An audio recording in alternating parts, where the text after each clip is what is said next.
I think everyone's back in the chat now, so we can get started with our rapid fire session. So if Anna is around, Anna Bio, I could ask to, great. If you could get your presentation set up.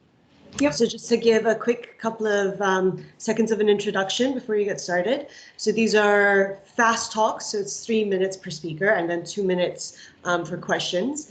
If you guys have any questions that you want to ask any of the speakers, we will have some time at the end where there's a short break where you can ask them if you don't get a chance during the actual presentations. But otherwise, I think if all the presenters could just have their presentations ready to go, I think we're ready to hear Anna tell us a little bit about modeling partially migratory metapopulation dynamics in the context of global climate change.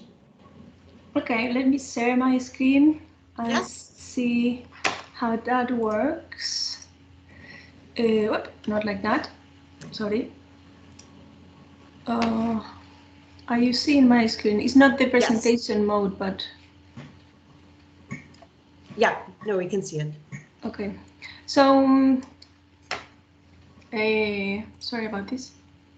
Okay, so one of the ways that populations have to deal with climate change is through moving from one place to another, and a way to move is essentially to migrate, and migration allows essentially to exploit seasonal resources to individuals, but also to avoid seasonally harsh conditions. And migration is a widespread phenomenon across taxa. I have only put seabirds here, but there's many other species that enact migration. However, when you look at migration, not all of the individuals are doing the same, and some individuals, and there's individual heterogeneity in that phenomenon. Some individuals are migrants and some individuals are resident.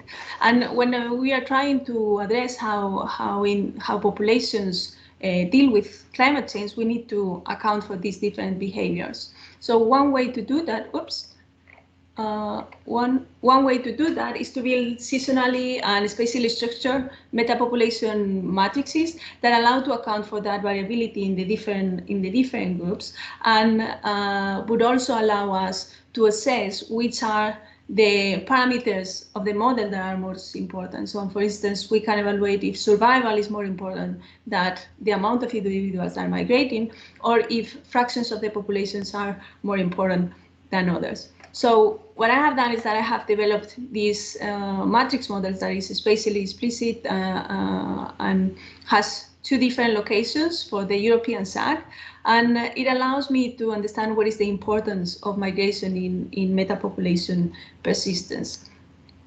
And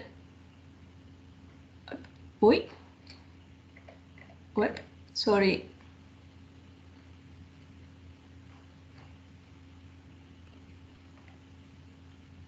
Ay, lo siento. So one of the things ahora, sorry. So when I look at the elasticities, what I can see is that if I compare the importance of survival and migration, and the fraction of survival during migration, and the fraction that actually is moving, what I can see is that during the observed with the observed conditions, they are more or less as important. However, one of the things that we would expect from climate change is that extreme climatic events will increase in frequency and intensity, and these might cause increased propensity of movement in the individual. So if I have an alternative scenario in which instead of the observed conditions, I have double the observed conditions, you can see how now the adult survival in the different destinations is not as important, and then migration survival becomes really, really important.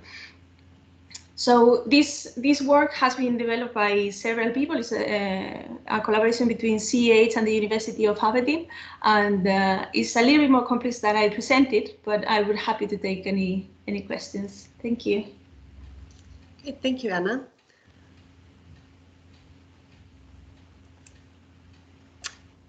If anybody has, we have time for like maybe one quick question. So if anyone has something to ask now, they can go ahead.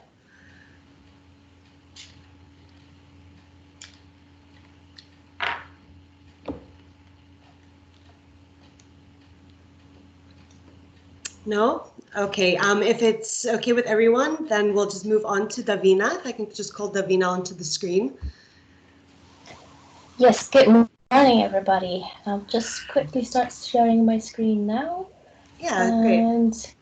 Right, everybody can see me? Can see it? Yes, that's perfect. Thank Okay, you, brilliant. Good morning, everybody. My name is Davina, and the main research focus that I have is trying to understand what is a healthy dolphin. So dolphins are exposed to a lot of different stressors. So for example, they are exposed to vessel noise. They're exposed to humans taking pictures of them, so mainly tourism. They're exposed to plastics, and they're also exposed to contaminations. And all of this can have a massive effect on their health. So if we, for example, look at foraging disruptions, so there would be less food available, this can have an effect on the physiology. So if there's less energy for them to invest in their overall physiology, this can also have an effect on their health. And this can have an impact on survival and reproduction, and eventually lead to changes in population dynamics. So if you want to understand what these stressors are, or how these stressors are impacting their health, we first need to have a good definition of what a healthy dolphin is, and we don't really have that. So to try to answer this question, I'm part of the HERA project, so that's the Atlantic Bottlenose Dolphin Health and Environmental Risk Assessment. So this project looks at a population of dolphins right off the coast of South Carolina, right there in Charleston Harbor, and they do physical examinations on dolphins. So here's a picture. So they then classify these animals in either having a normal health or what we call a challenged ecological health. So that's, for example, they have certain inflammation or immune diseases, or they just look sick and not healthy. So then a second step they do is they collect blood samples for metabolomics. So for those that don't know what metabolomics are, so your DNA is being transcribed into RNA, and your RNA is being translated to proteins. That goes through your body, gets metabolized, and the end product, what you have, is what we call metabolomics. So it's a snapshot of what's happening in our metabolism. So this is what we call the metabolic profile of all the dolphins that were in the project. So each individual point represents an animal, and the first thing that you can see immediately is that these animals are separating out according to their health class. So the next question we can ask then, well, what exactly is the difference between these two metabolic profiles? So I did something what is called a pathway analysis. So what you do is you take all the metabolites and you overlap it with known pathways. So this is the results. So you have the different pathways on the y-axis, and you have the minus log 10 p-value and on the x-axis, and the significance is indicated by the line. So one of the things you see immediately is that there's lots of pathways related to amino acid metabolism, and these were actually higher in the animals with a impaired health. So just a quick take-home message from my presentation is that dolphins with a challenged ecological health have higher circulating levels of amino acids, and that would suggest protein breakdown. So they're basically using up their muscles for energy more than the healthy dolphins. Are there any questions? Thank you. I'll quickly stop sharing my screen. That's fine. I have plenty of time. Okay. Brilliant, thank you. We'll just give it another minute to see if there's any questions that are popping up. But again, if anybody thinks of any questions a little bit later down the line, we will have time at the end as well to ask. Okay, so we have a question from David. Do you want me to read out the question for you, or can you see the chat, Davina? Sorry, I just unmuted myself.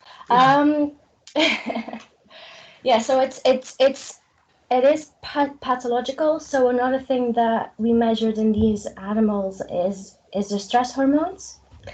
So the stress hormones were highly up higher in the animals with the ecological health.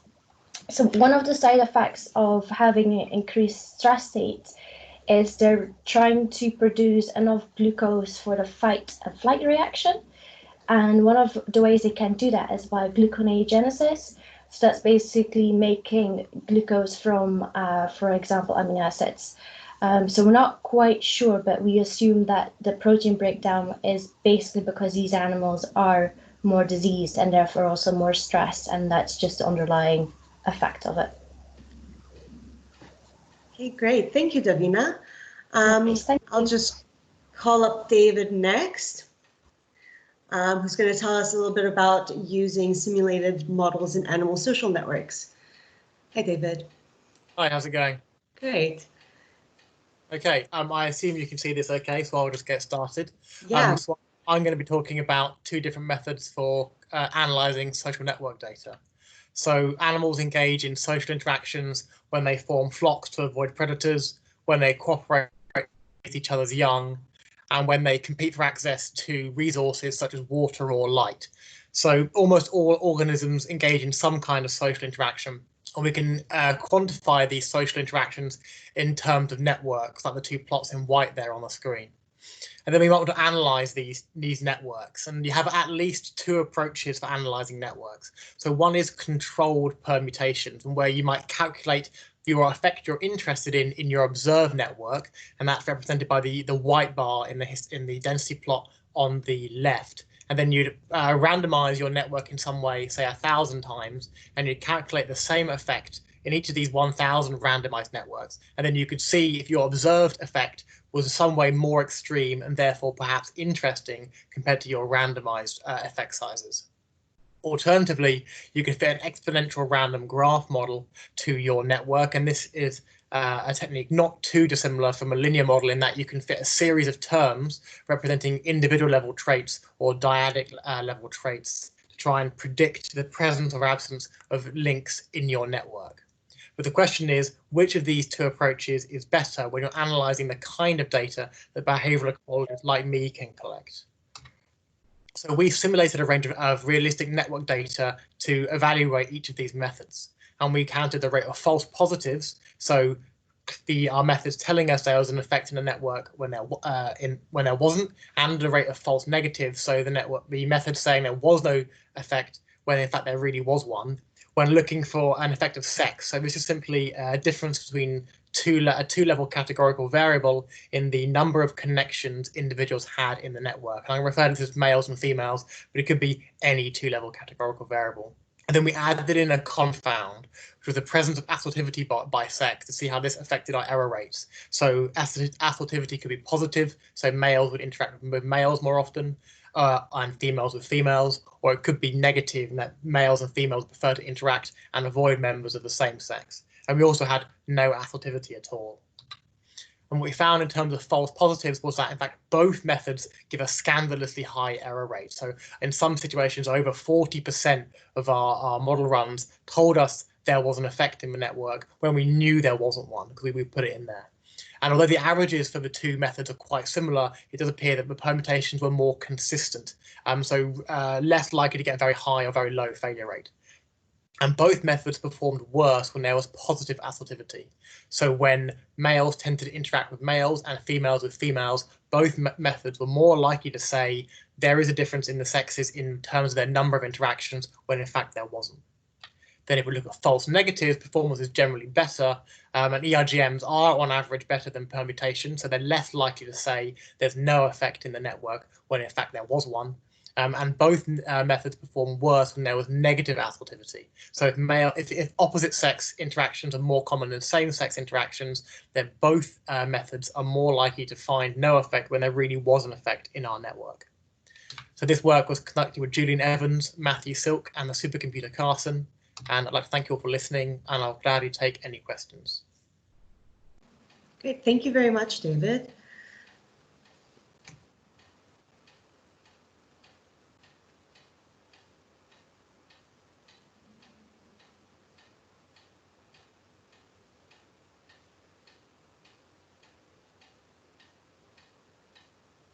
Just wait to see if there's any more questions. Yeah, no worries. Oh, there's a question by Patrikas, who's on the screen at the moment.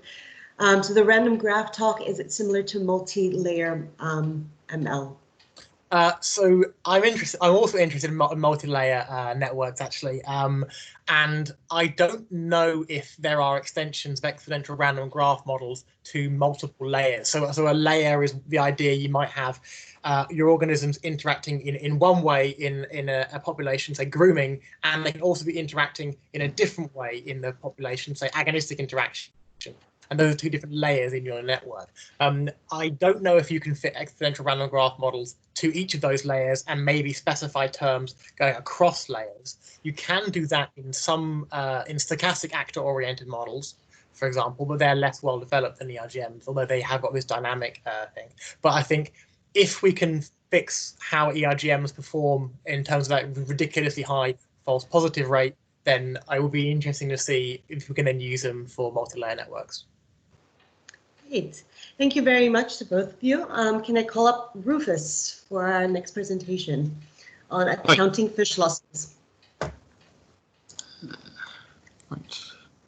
Hopefully you can see my PowerPoint. Yes, that's perfect. Okay, brilliant. Great. Right, hi. So I'm a PhD student at Aberdeen. Currently, my primary focus is on monkfish on the Northern Shelf, it's a very high value commercial stock, and as such, it's supported by an annual survey. So to produce absolute stock estimates for this stock, it requires the estimation of the capture efficiency of the net. So capture efficiency has kind of three primary components, which are herding, vertical avoidance, and escapes under the foot rope of the gear. So vertical avoidance has been examined, but it's not really believed to be occurring due to the very kind of benthic nature of the monkfish, which sits on the bottom. Horizontal herding has been examined and is believed to occur, although it's believed to be fairly minimal, but it is accounted for in the stock assessment. Now, this escapement under the foot rope of the gear has been investigated by a couple of trials carried out by Marine Scotland Science, and it's these trials and my analysis of them which I'm going to briefly discuss. So these trials used sub-foot rope collection bags to catch the fish that would otherwise be lost under the foot rope of the gear. So here you can see the trawl net, which would travel this way. This is the collection bag attached to the foot rope here, and this is the rock hopper, which essentially bounces over the seabed and protects the net. So catches were recorded separately for these two nets, and essentially what this showed was that there was clear kind of length dependency, with the smaller fish being most likely to be lost under this foot rope. So now I'm currently in kind of the model selection phase of things, and I've been modeling the foot rope retention as a probability. Modeling the foot rope retention probability as a function of length with an effect of day or night. So I've been doing this with a number of models. I've been looking at a generalized linear model, a Richards model, and a generalized additive model. Initially, I really wanted to do this, look at this with a generalized linear mixed model, which would include the different halls as a random effect. However, the small sample sizes for many of the halls that I have meant that this wasn't really appropriate. So here you can see it for the GLM and the Richards model, with the solid line representing the proportion caught during the day and the dashed line representing the proportion caught at night. And what this is suggesting is that during the day, you're catching a larger proportion of fish than during the night. So the Richards model obviously is essentially a generalized logistic curve. So it's got a parameter for asymmetry, and so it had a little bit more flexibility in this GLM, and you wouldn't necessarily expect the data here to meet this assumption of symmetry. Now here I've swapped out the Richards model for a generalized additive model. So this obviously uses a smoothing factor, and it's actually a bit more flexible. It's probably the more flexible of the three models I'm going to discuss here. And which you can kind of see where it deviates the most from the symmetrical model at either ends. And this produces the lowest AIC for the models, potentially suggesting that this produces the best fit to the data. Although I faced some uncertainty over the most appropriate model, so that the statistical diagnostics and residuals appear pretty similar. And although the GAM produces the lowest AIC, it's really not by very much. And the model is maybe not quite as nice to work with as the other models. So for the other models, essentially the output is the equation and the numerical parameters. Over the GAM, it's got a smoothing factor for length, which has got to be stored and recalled when you want to apply the model. Although obviously this isn't really an insurmountable obstacle. But I suppose it'd be very interesting any feedback concerning other measures that I could consider for model selection, because really when these estimates are applied to a stock estimate, the estimates that they produce for the length frequency distributions are very similar. So ultimately, the use of these curves results in a significant increase in abundance compared to when you don't use these, and an increase in biomass, albeit not significant, because these smaller fish, they really don't weigh anywhere near as much as obviously the larger fish. But I think that's all I've got time for. So thank you very much. Thank you, Rufus. We don't really have much time for any questions just now, but if anyone has questions, they can ask it at the end. So I'll just call up Evanthea to go up next. Yes, hello. Hi, Evanthea. I'm gonna share my screen now. Can you see my screen? The first. Yes. Yeah, that's Okay. perfect. So. Whenever you're ready. Yeah. Hello, everyone. So today I'm going to talk about a project on which I'm currently working for my PhD. The main motivation of my study is that often there is great uncertainty about tumor response to anti-cancer drugs. We know that patients' remission depends not only on the drug selection, but also on the drug dosage administered, as well as the genetic makeup of a tumor, which influences how it reacts to a drug. However, due to lack of predictive markers of tumor response, often all patients receive the same therapy, resulting in high rates of treatment failure. We also know that genetic factors can help us not only select the optimal anti-cancer drug, but also fine-tune the dosage based on tumor characteristics. But statistical analysis for linking molecular markers with drug response becomes challenging due to due to the high-dimensional nature of the data. So my research aim was to examine the effect of genes on drug response over different drug dosages. So here you can see an overview of what I'm actually doing. So we had data from the Genomics of Drug Sensitivity in Cancer project. So we have several cancer cell lines treated with 5 anti-cancer drugs, along with microarray gene expression. So actually genetic information on the cancer cell lines at baseline. We used these data and we employed those varying coefficient models along a 2-stage variable selection algorithm. So the varying coefficient models, actually, we use it to allow for a varicovariate effect over varying drug dosages.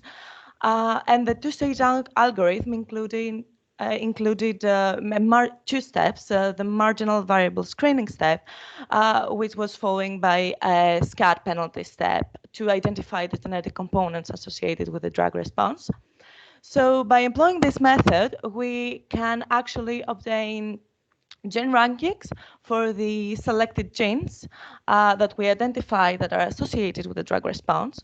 We are able also to obtain drug response predictions. So for a particular cell line and given its baseline characteristics, we can actually predict the drug response over different dosages. And we can also obtain an overview of the dose varying effect of the covariates that we included in the model. These covariates can be, for example, tumor characteristics like cancer type or the exact drug effect. And that's the end of my talk. Thank you very much. And if you have any questions, let me know. Thank you very much. We'll just give it a second to see if anyone chimes in with any questions.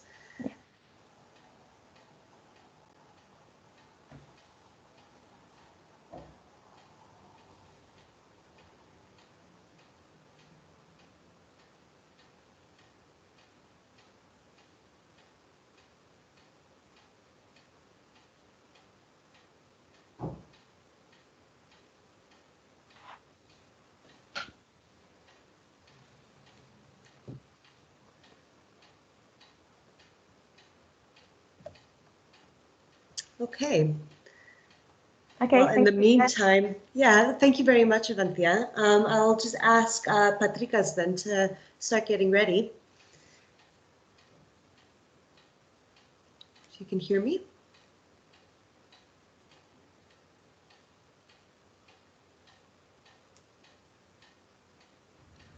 Just opening the presentation. Okay, great.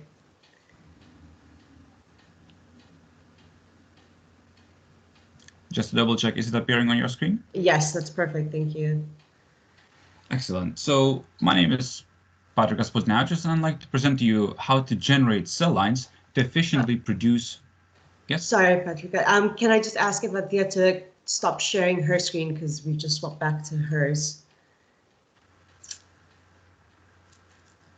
Sorry about that.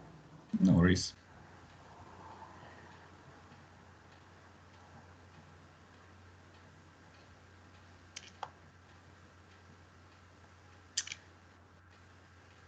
Thea, can you hear us? Sorry, yeah, I should stop sharing my screen, sorry. Yes, yeah, no worries. Sorry. Okay.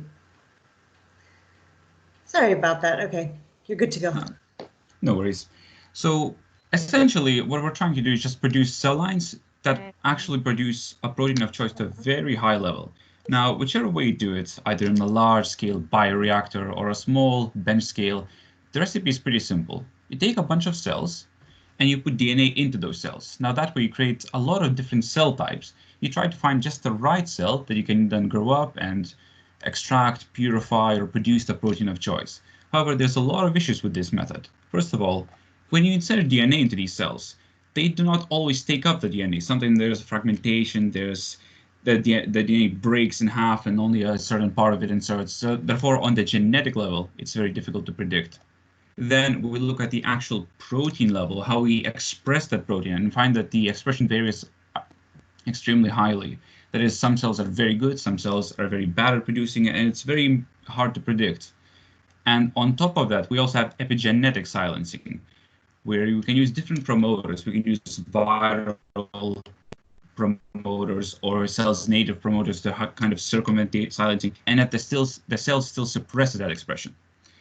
What if we could generate a cell line that had this cassette, this landing site, where we know that it produces it very well to high to stable level, and then using a simple one-step reaction, we could replace it with our favorite gene. For example, a vaccine for a virus or an antibody therapy, and produce that to a high level. For that, we'd need to upgrade our recipe. So we'd take cells, we'd integrate that cassette, we then select cells that are actually very good at producing a protein. And then using a single one-step reaction, we turn all those cells into this massive factory for drug production. However, there's issues with that. Would you use high voltage, low voltage, or chemical means to put the DNA in? What about the selection process? To use one stage or a two-stage approach? What about the age of the cell line or epigenetic silencing? What's worrisome is all of these factors interact. Therefore, we set up a four-way generalized linear model to dissect exactly the best way to produce a cell line. Using multiple repeats, we managed to find that one specific condition, that is stage 1, using a very high voltage, produces the best cell line for producing foreign proteins. Then, using our industry collaborators, we managed to show that that cell line is indeed better than the current industry standards, because we managed to produce far more protein than they were capable using their cells. Therefore, validating that this particular way to generate these cell lines is the best approach for drug production. And with that, I welcome any questions that you may have. Great, thank you very much.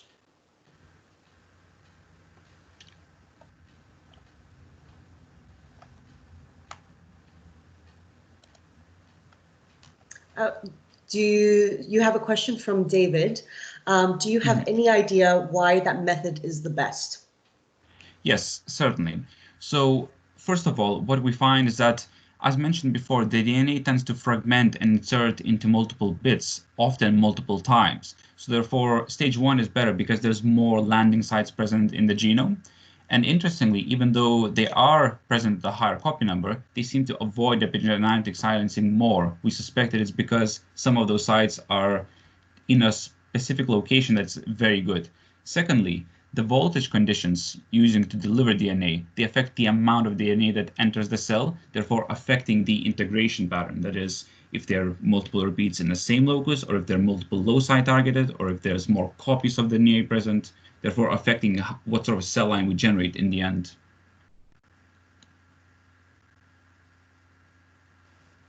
Great, thank you very much. That was very interesting. Now I'm just going to call up our last but not least speaker, Yorio, to the screen. Hello. Hiya. Give me one moment. Yes, take your time.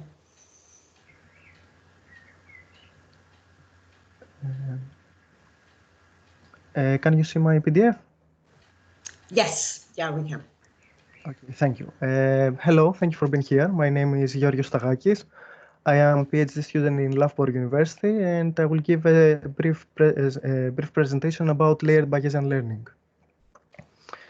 The main problem that I work on is that I have a materials lab for which I have scanning electron microscope image data, and I try to learn the density function of the material. In order to do that, I follow a two-step procedure. Firstly, I invert the image data in order to learn a discretized form of the density function.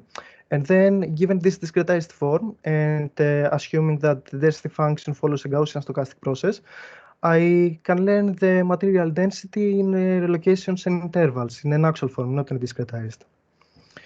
In order to do the inversion, I assume that the material is divided into voxels and that in each voxel the density function is fixed. I use a deterministic model out of which I can simulate how SEM image data is constructed given a density function psi. I have a short toy example for the needs of my presentation. I simulated 18 image data, knowing the density function from which they were created, and I will try to learn the density function and compare the results of the method. The image inversion is based on the probability of the density in each voxel given the image data. In order to do the inversion, I sample from this probability using the Metropolis-Hastings algorithm. Doing the previous step, I have information for the material density in each voxel the material slab was divided into. Given this information as data again, I assume that the density function, as I mentioned before, follows a Gaussian stochastic process. And through this modeling, I can learn the density function in intervals and not in a discretized form. In this slide, I have two counterplots of the same area of the material. It's an XZ representation. In white, yellow, and red colors, you can see the true values for of the density function out of which the image data were simulated by. And with thick lines, I have replotted the results of the learning. In the right counterplot with blue lines, I have replotted the learning results of the discretized form. And with black lines, the learning of the means of the Gaussian stochastic process, given information from surrounding voxels. Closing, I would like to mention that I currently work on applying the method in real SEM image data. I work on with nuclear graphite and cadmium telluride materials. Thank you. Great, thank you very, very much, Giorgio. We still have quite a couple of minutes for questions, so now is the time if anyone has anything to ask.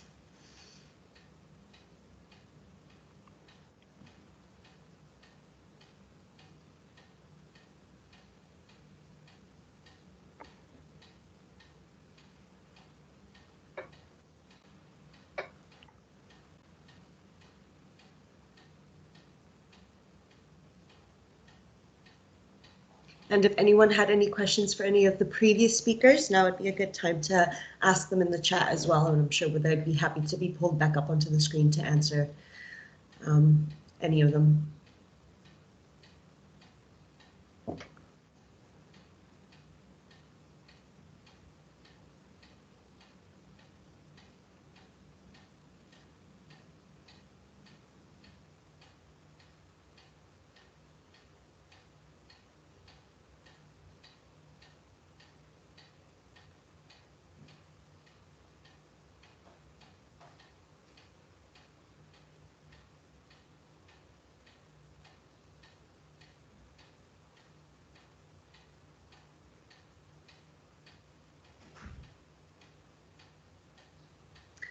So I would like to ask a question, Giorgio, since we're not having any questions in the chat just now. You mentioned on your last slide that you're applying this to graphite. So what is sort of the end aim of looking at graphite? What is the sort of applicability of that? There are many applications. From what I know, that knowing the structure of nuclear graphite is an open question of our time. Many people work on this through many different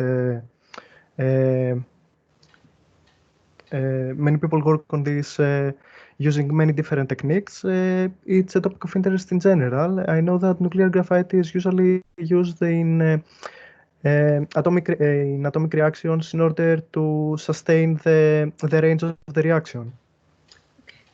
That's very interesting. I don't have any kind of background in that, so thank you for answering that question. Thank you. Dr. Adrian Bowman has also mentioned in the comments that he wanted to say thank you to all the excellent talks, and I completely stand by that. These were really great and very interesting. So thank you to all of our presenters. We've got a short break now for 15 minutes, but then we'll be back for our second plenary talk. So this is the time for everyone to go and get some refreshments, and we'll be back at 12:15 to get started again.